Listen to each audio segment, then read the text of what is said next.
Hello everyone, welcome to Diplomatic Briefing. After the summit between the Chinese and US leaders at Filoli, the US-China tariff war has eased, bringing a period of stability to the relationship between the two countries.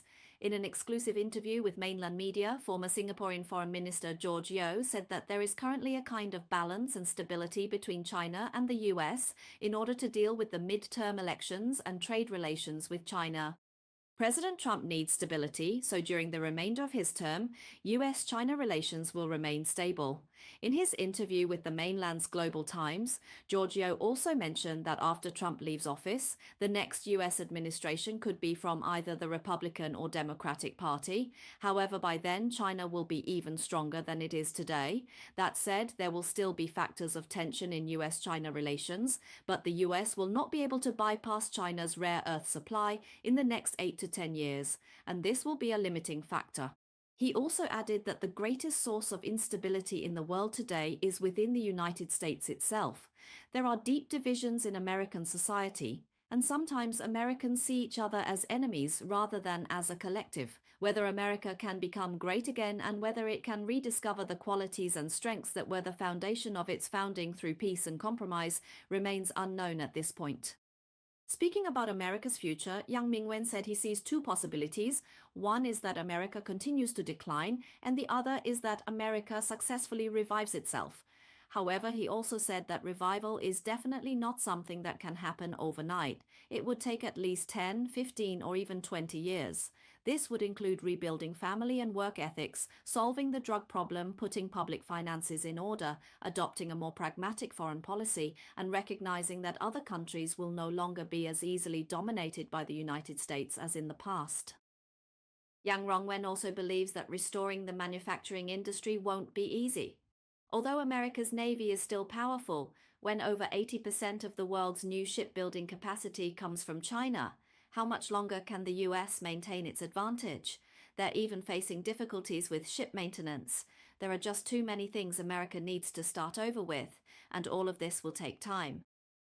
Yang Rongwen is a former senior foreign official who is quite familiar with China's situation, so his analysis of China-US relations is worth referencing. He believes that in the foreseeable future, although China-US relations will experience further tensions, during this Trump term, the two countries have already found a certain balance point. This also proves that after Trump introduced reciprocal tariffs, China's strategy of insisting on not being forced into negotiations with the US has been effective. Looking around the world, almost all major economies have been exploited by the US. As for China, it has only committed to buying soybeans.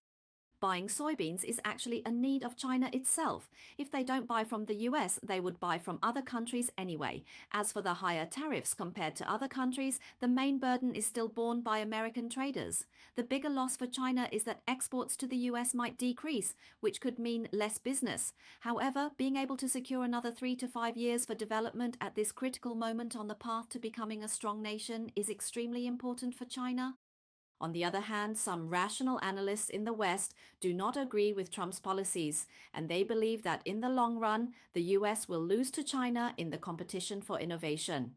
The website of The Economist magazine in the UK published an article on December 2nd, fiercely criticizing the Trump administration's hostile policies and attacks on science, saying that these are pushing a large number of scientific researchers back into China's arms. Is the US foolishly bidding farewell to thousands of Chinese scientific talents? That's what the article suggests. For a long time, Chinese elites have been at the forefront of innovation in the United States.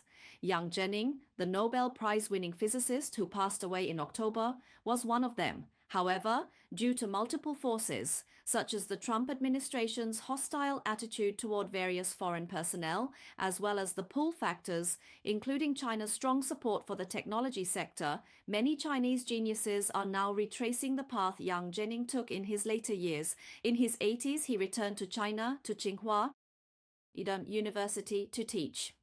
Nowadays, even more Chinese youths are simply choosing not to study in the United States at all. The author believes that this shift in talent flow began as early as Trump's first term, and it is now especially evident among three overlapping groups: students, scientists, and technology professionals. This trend may, or will, deal a blow to America's top universities and highly innovative companies. For a long time, researchers have been the largest group of foreign scholars in the United States. Currently, as the world's two largest economies, China and the US, are locked in an intense trade dispute, a large-scale outflow of talent at this time will erode one of America's core advantages in technological competition with China, its ability to attract and retain top talent. However, the Trump administration does not seem to realize this.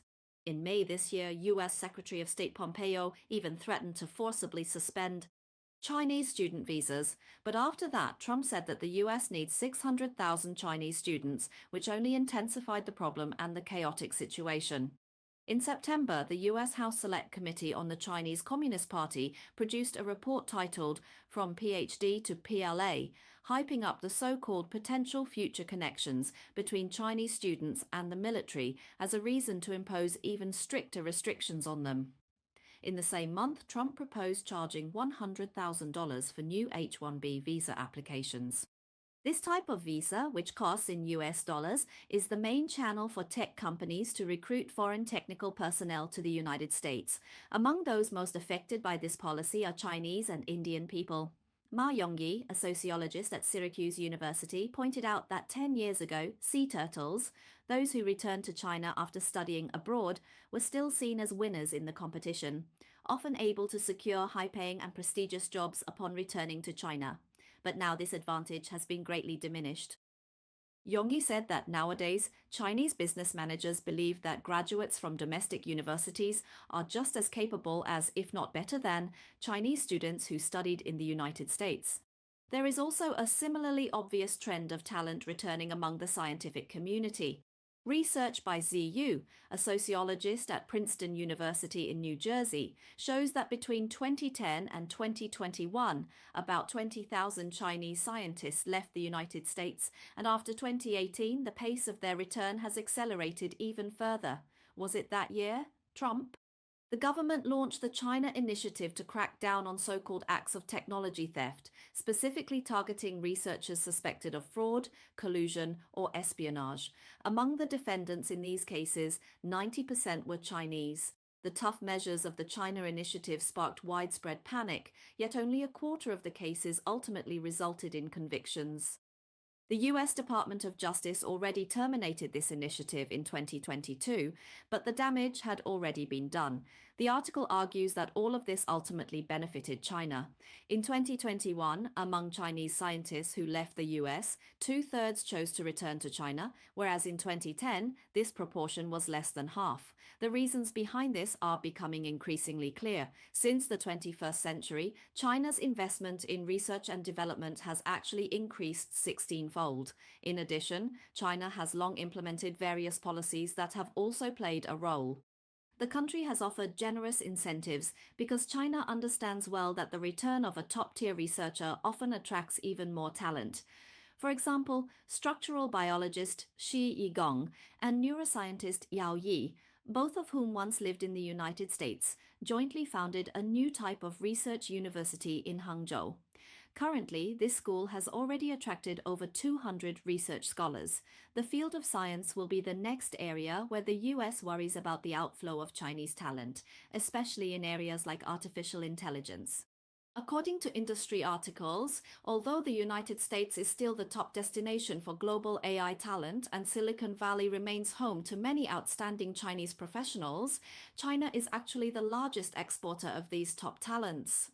A 2022 research report by the US Paulson Institute shows that nearly half of the world's top AI researchers, as well as nearly 40% of AI researchers working in the US, received their undergraduate education in China.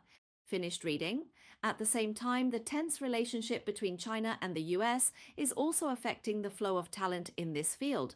Top Chinese researcher Yao Shunyu switched from the AI lab Anthropic to Google's DeepMind this summer, and the reason was Anthropic itself.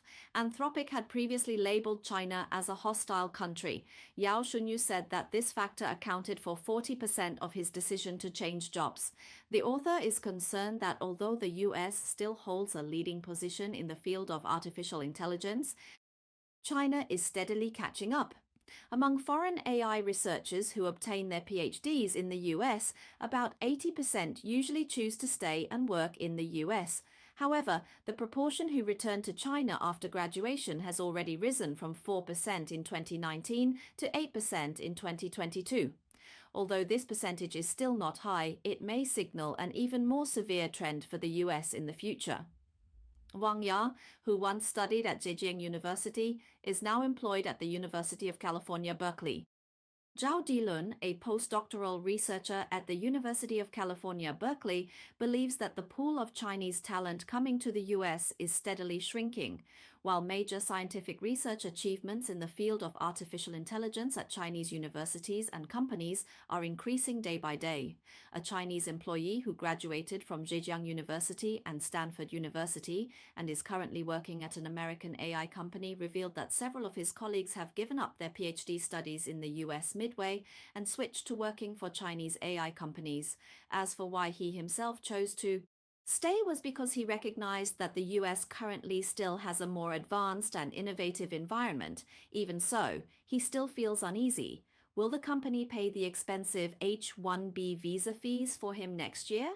In the future, will the US even reject the very top Chinese engineers? He said that everyone is noticing the changing situation and the current environment is becoming increasingly difficult. The article concludes that the more the US excludes these outstanding talents, China will only become more and more welcoming to them. Regarding the deterioration of US talent policies and the research environment, the New York Times previously published an opinion piece by columnist Brooks. He pointed out directly that under the Trump administration, the US has completely lost confidence. Brooks warned in his article that today's American leaders still don't understand a fundamental truth about the Chinese. Whoever can fully tap into their talent advantage will be able to lead the future. He said that when facing China in science and technology, the Trump administration, in the rise of innovation and other fields, is obsessed with superficial competition. Not only cut funding for research and education, ignored the importance of talent and innovation, engaged in widespread trade protectionism, making enemies on all sides. As a result, the US is losing a crucial battle of psychology and national confidence. China's science and engineering talent has already started to surpass local outstanding talent and rivals Europe and America. For example, members of the DeepZit team are graduates from domestic universities is proof.